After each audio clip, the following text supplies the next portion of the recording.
Assalamualaikum warahmatullahi wabarakatuh. Jumpa lagi teman. Kali ini admin masih bawain cerita dari Bristory. Ini dia bukunya yang sedang admin bawain.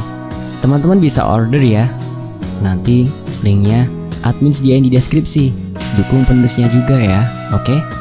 Sebelum kita masuk ke cerita ini, mari kita berdoa dulu ya.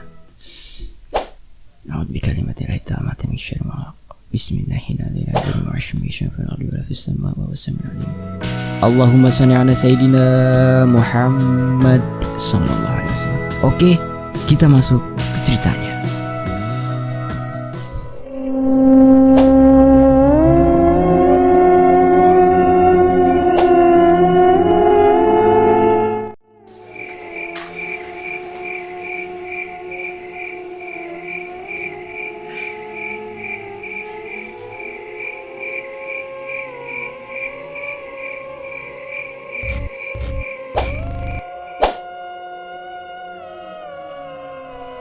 Interogasi terhadap Ana kami lakukan dengan sabar dan hati-hati. Gak mau juga nantinya Ana malah jadi terintimidasi dengan pertanyaan-pertanyaan kami. Tapi gue lebih banyak diam dan memperhatikan, karena pertanyaan-pertanyaan yang ada di dalam benak sudah diwakilkan oleh yang lain. Pada intinya, pengakuan Ana selama hilang adalah seperti ini. Ketika sudah tidur, tiba-tiba Ana terbangun karena merasa ada yang memegang keningnya. Ternyata itu Teteh yang berdiri membangunkannya dari sisi tempat tidur. Lalu Teteh menggandeng tangan dan membawanya keluar kamar. Mereka berdua berjalan ke arah belakang rumah. Tapi sebelum itu, Ana bilang ke Teteh agar boleh mengajak Om Bri untuk ikut serta. Teteh bilang boleh. Kemudian Ana langsung mengetuk pintu kamar dan gue muncul dari dalam. Ana mengajak gue pergi dan beberapa saat kemudian mereka pergi ke arah lorong belakang rumah. Pada saat itulah gue kehilangan Ana. Kemudian Ana bilang tiba-tiba mereka sampai di suatu taman dengan Teteh yang masih menggenggam erat tangannya. Taman luas dan besar, beralaskan rumput hijau dan bersih. Suasananya seperti sore hari dengan matahari bersinar gak terlalu panas. Di taman itu banyak mainan. Ada ayunan, jungkat-jungkit, tari temali, rumah di atas pohon, dan lain sebagainya. Ana gak sendirian. Ada beberapa anak-anak kecil lain yang bermain di situ. Mereka tambah gembira dan senang. Sesekali bertegur sapa dengan Ana. Mereka gembira semua. Selain Teteh, ada juga orang dewasanya. Yang Ana ingat ada 3 orang, 2 laki-laki dan 1 perempuan. 3 orang dewasa itu hanya berdiri diam di pinggir taman, sama seperti Teteh. Ana sangat senang berada di taman itu, bebas bermain dan banyak teman. Sampai pada saat Teteh bilang kalau mereka harus kembali pulang. Sebelum pulang, Teteh berjanji akan mengajak Ana kembali ke taman itu esok hari.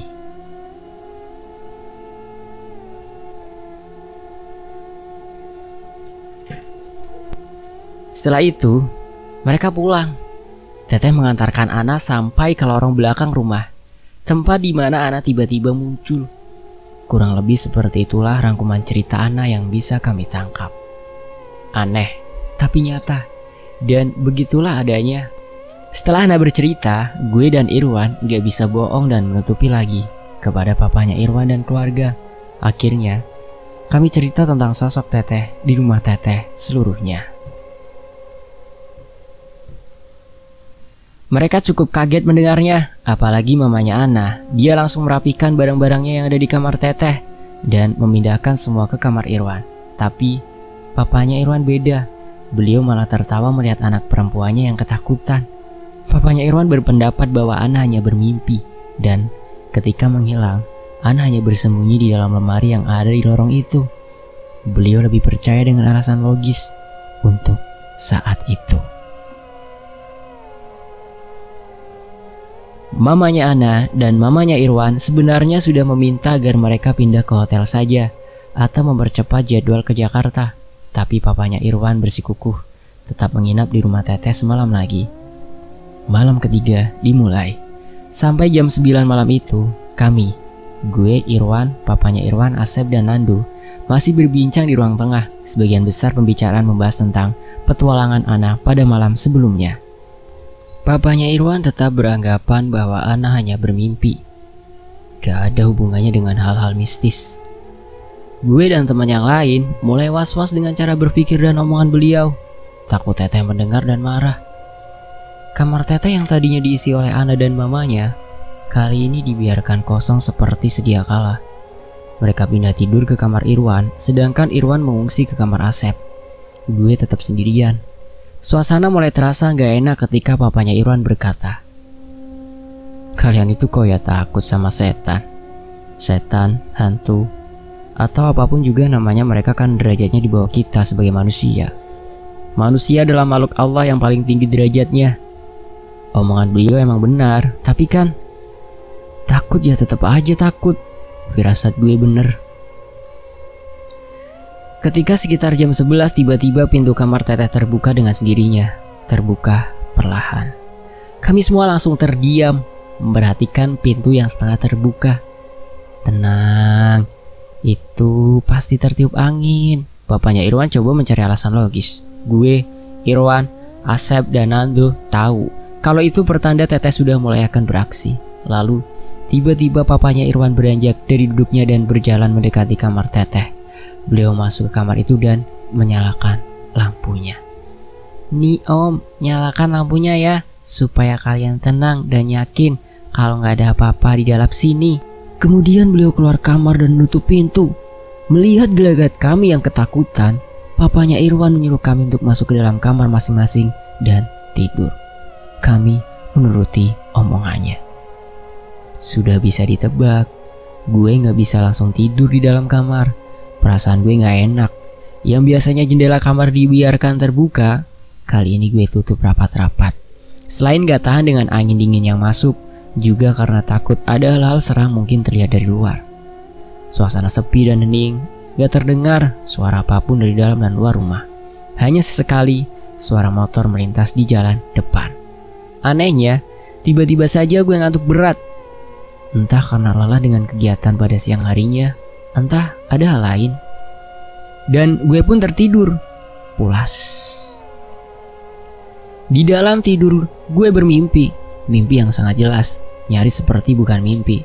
Seperti antara sadar dan gak sadar, gue seperti berada di sebuah taman. Taman yang rindang, taman indah yang tampak seperti taman bermain anak-anak, beralaskan rumput hijau, beratap langit cerah. Gue lihat di taman itu ada beberapa anak kecil yang sedang bermain. Ada yang bermain ayunan, jungkat-jungkit, prosotan, dan lain-lain. Iya, taman ini persis seperti taman yang diceritakan oleh Ana. Berdiri di sudut taman sambil memperhatikan sekitar, gue takjub dengan keindahannya. Terlihat anak-anak kecil yang ada juga bermain dengan senangnya.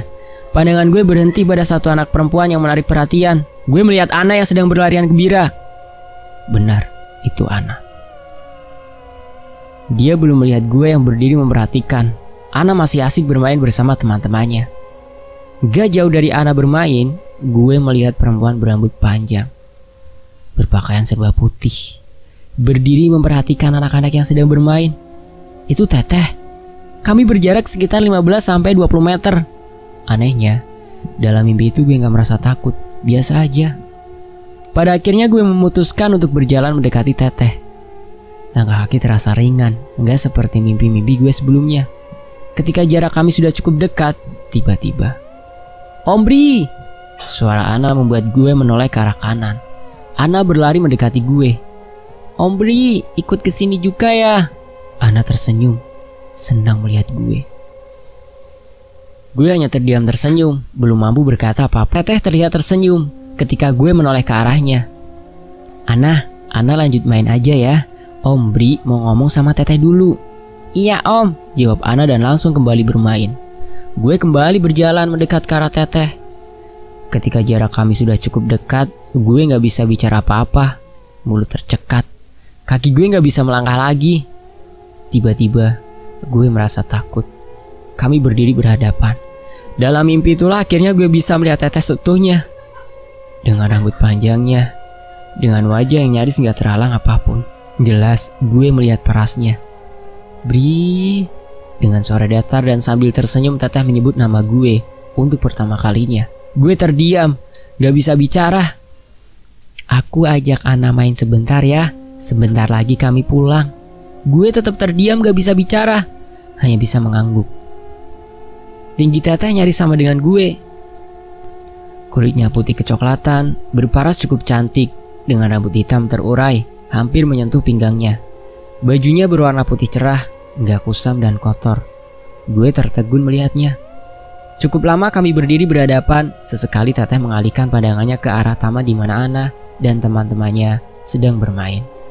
Gue tetap berdiri diam, gak bisa bicara dan berbuat apa-apa. Gue mulai semakin ketakutan dan tiba-tiba, Bri, suara orang di luar kamar membangunkan gue dari tidur. Kaget, gue langsung keluar kamar. Ana hilang lagi. Irwan membuka omongan.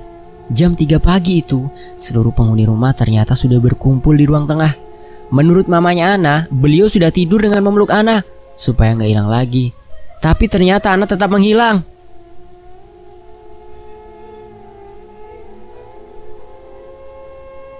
Mereka sudah mencari ke segala penjuru rumah sebelum gue bergabung. Termasuk lemari di lorong yang dicurigai oleh papanya Irwan tempat Ana bersembunyi. Semuanya nihil. Ana gak ditemukan. Gue mencoba tenang dan gak ikutan panik.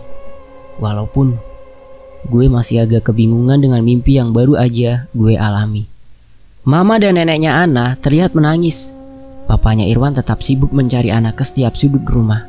Kami semua berdoa, semoga Ana cepat kembali. Jam sudah menunjukkan pukul 4 pagi. Ana belum juga ditemukan. Gak lama berapa lama kemudian, sayup-sayup terdengar suara orang mengaji dari masjid. Dan setelahnya, terdengar ketukan dari pintu belakang yang memang dalam keadaan tertutup. Papanya Irwan langsung berlari ke arah pintu dan membukanya. Ada Ana berdiri di balik pintu. Dia tersenyum. Terlihat lelah. Ana langsung dibawa masuk ke dalam kamar dan tertidur. Tanpa ada pertanyaan apapun dari kami semua. Gue masih berkutat dengan pikiran sendiri, memikirkan mimpi aneh yang gue alami semalam. Mimpi yang seperti nyata. Aneh, teteh berani menampakkan wujudnya dengan jelas.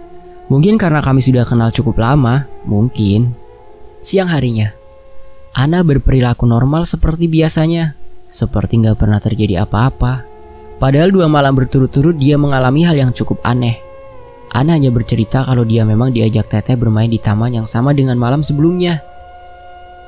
Bedanya, malam kedua di taman itu, Ana bilang Om Bri juga ada dan berbincang dengan tante teteh. Begitu katanya. Selepas zuhur, papanya Irwan dan keluarga termasuk Ana berangkat ke Jakarta. Selesailah petualangan Ana di rumah teteh. Sejak saat itu, setiap ada keluarga yang membawa anak kecil, kami selalu was-was. Takut kejadian Ana terulang lagi. Tapi alhamdulillah, hanya Ana yang diajak jalan-jalan oleh teteh. Gak pernah terulang lagi kejadian yang pernah dialami oleh Ana. Cukup sekian cerita teteh dan Ana di bagian ini ya. Salah satu bagian cerita rumah teteh yang cukup seram menurut